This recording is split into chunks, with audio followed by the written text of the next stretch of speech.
Hello, everybody. Now, I'm gonna change things up a little bit. Do you mind if I get you all out of your seat and on your feet? And if you can't stand, don't worry, you can dance with your arms and with your soul. And can I please have some music, DJ? Join with me, come on. How fun was that? Oh, maybe it's just extra fun for me. And a lot of you are thinking, how awkward was that? I ain't dancing. I had to hold hands with a complete random maybe by my side. Who is that guy with all that energy? Get him the hell out of this building ASAP. If most of you were feeling a little bit awkward, a little bit embarrassed, don't worry. You make up for the majority of humans in existence. You are normal. Yay! Feeling normal makes it okay, right? But imagine this. Imagine if feeling extraordinary went out of your comfort zone. Happily, uniquely you, bursting with energy, smiling from the inside out was your normal. And imagine if living without constant judgment on yourself, constantly judging others, and always being so worried about what other people think. Imagine if it wasn't that. Imagine if that was your normal. You see, I thought that was my normal.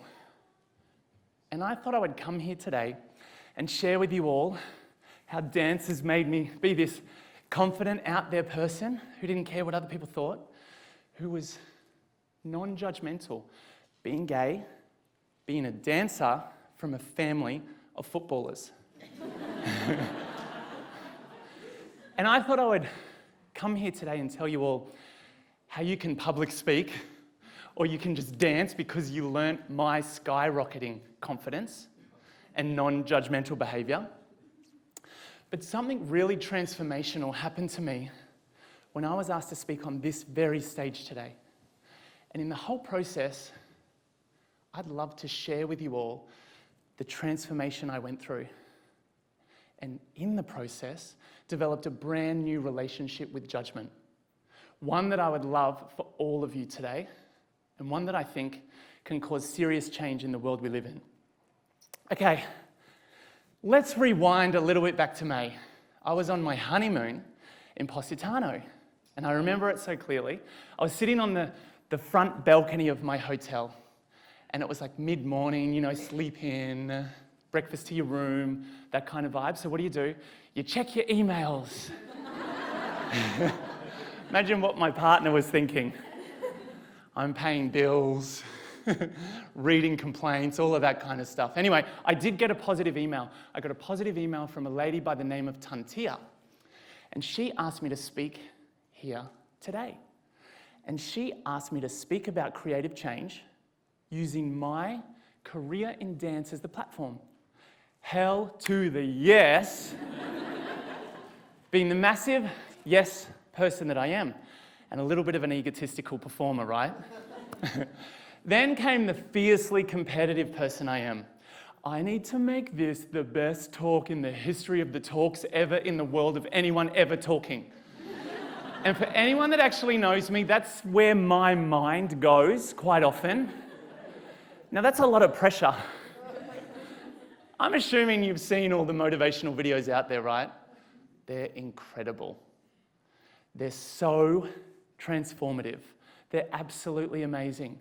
Complete transformation happens to people in like 10 minutes. No, it happens in 5 minutes. Not 30 seconds it happens. Complete transformation. My hell to the yeah, quickly, rapidly, went into what the F have I just done? I need to exit. I need to make up the most epic excuse and get out of this commitment ASAP. But all while that was happening in my own head, I was on the phone to Tantia saying, oh my God, thank you so much for this opportunity. I'm going to share my passion of dance with everyone. I'm going to teach them to dance like nobody's watching. follow your passion to get real success. Blah, blah, blah, blah, blah. Internally, get out. Quit. Run. You suck. Unfortunately for me, I was a little bit too committed, like I was past the point of pulling out.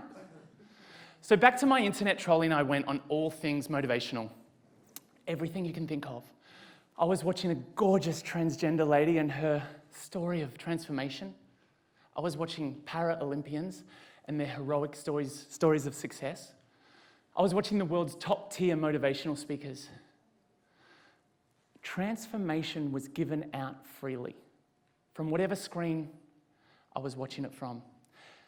But all of that aside, can I tell you what my thoughts automatically became after watching all of these videos? That poor transgender lady, she has enough to deal with, let alone have to public speak. Oh, there was a supermodel I was watching and she was talking about all her issues. Can she shut up? You make $1 squillion a minute for walking. You travel the world, seriously. Then these motivational speakers guarantee when they get home, they do not practice what they preach. You've all thought that, right, haven't you? And someone would come on and be like, oh no, I like him. He seems so natural and real up there compared to the others. Judgment, judgment, judgment, judgment, judgment. Or what I like to call my dark side. Can you believe I was downplaying all of the amazingness from those videos, all to get me to buy into my own judgmental fury to make me feel better about failing here today? Can anyone else see a tiny glimpse of themselves in this?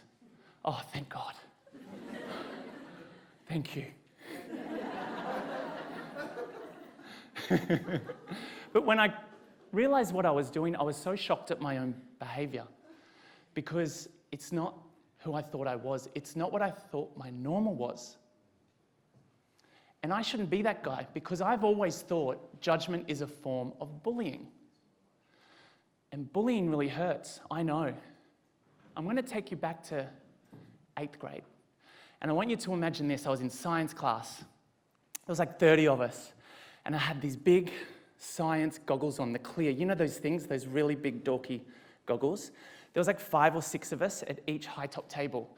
And I was leaning forward, resting my elbows on the bench with the goggles on, looking to my right to the girl next to me. We were working with Bunsen burners. Are they a thing still?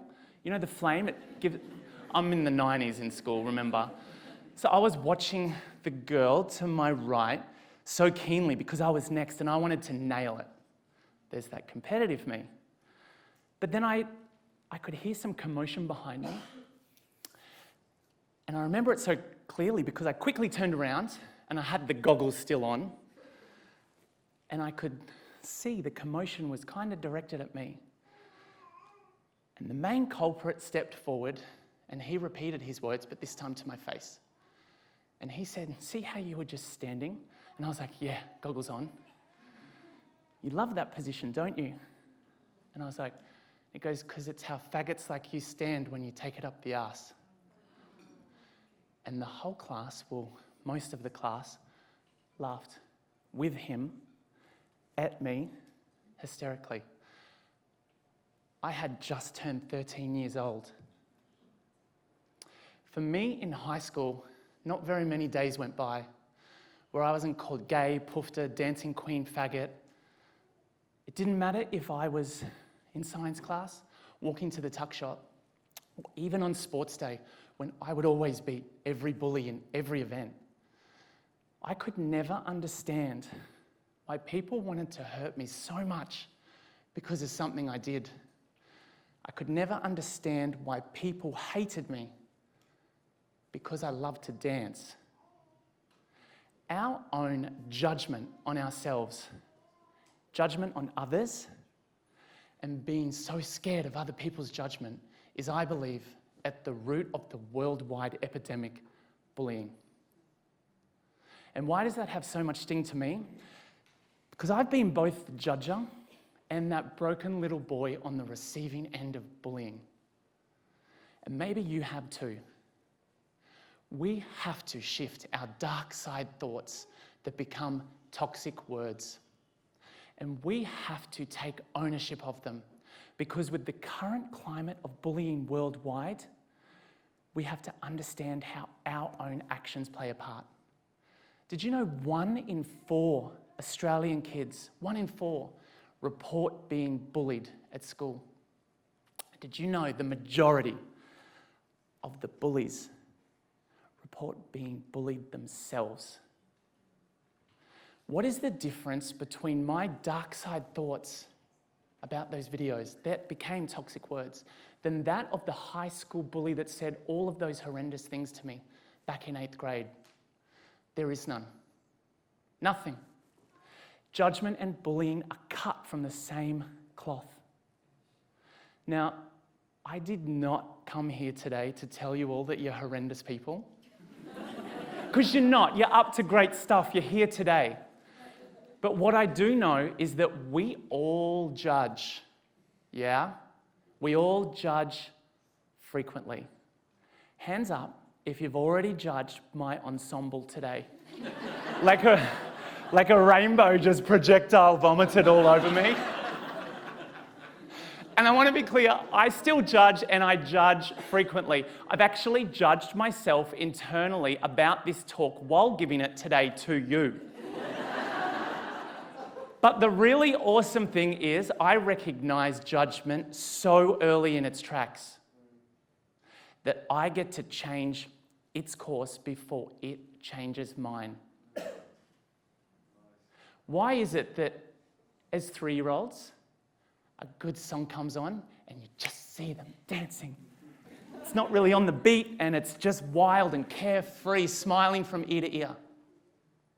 Something happens at the age of 5 or 6 or 7 and they become insecure and they get consumed with worry about what other people think. Why is that? Why is it that as adults, the only time we really let loose to a banging song involves alcohol at a dance party? Why is that? It's because at some point in our childhood, judgment kicks in, and almost always, judgment wins. So I promise you something incredible happens when you don't allow judgment as much space to exist. You go from being whingy, tired, and here's the one we say all the time, busy, to positive, alive, up to stuff, inspired. You see more colour, you play more, you smile more, you laugh more. And when you dance like you all did just 10 minutes ago, you dance like nobody's actually watching. You get a part of your 3-year-old self back. So my bold dream for creative change is to stop judgment in its tracks, is to stop judgment on ourselves, stop judgment on others, and stop being petrified by other people's judgment of us. It all starts with us. And you know how it all started with me back in 8th grade science class? Well, I went on to do some awesome things. I was crowned the world aerobic champion. I was like the best in the world at something. That feels pretty cool. I moved to Paris and was part of the Moulin Rouge, and they asked me to be their can-can soloist, the original French can-can. Then when I came home, I auditioned for this show. It was the first season. No one knew anything about it, called So You Think You Can Dance. And I was so lucky to be a contestant on that very first season. It changed my life. I opened a big dance school on the Gold Coast where I got to share my passion of dance to hundreds of other kids from all walks of life. But my biggest and most proudest achievement to date, earlier this year, I married the man of my dreams, my now husband, Pete. And I got to stand there and say, I do, to him, to his family, to my family, to all of our friends. I got to say, I do, completely, judgment-free. And all of those things almost didn't happen because of judgment, and I don't want them to almost not happen to you. I want all of you to have my I do judgment moments too. Imagine this, a world where judgment didn't exist. How many more boys would dance? How much less bullying would we see? How much less nastiness would we see on social media? And on that, do me a favor. Before you go to bed tonight, hide or unfollow anyone on your social media feeds that make you feel less, that don't make you feel good enough, that don't make you feel amazing. Hide or unfollow them. We are spending more time now on social media than we are with our friends and family. And I believe this. We are the average of the 5 people we spend the most time with. And if our circle of influence is on social media, then hide or unfollow any toxicity. It changed my life. I now go to social media in the morning to fuel my day because what I see is love. I feel validated, I feel good enough, I feel inspired because my feeds are beautiful. Do me that before you go to bed tonight. It'll make a massive difference in your life.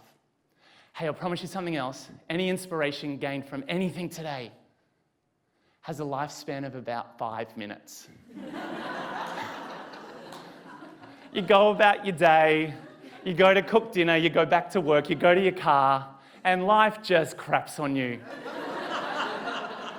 Right? And that bursting soul wanting to make a positive difference and some change goes back to your old ways, goes back to your judgmental ways. I don't want this to be me. I don't want it to be you. Let's make real change together. Let's stop judgment in its tracks. Let's do it pronto. Think, speak, act, receive.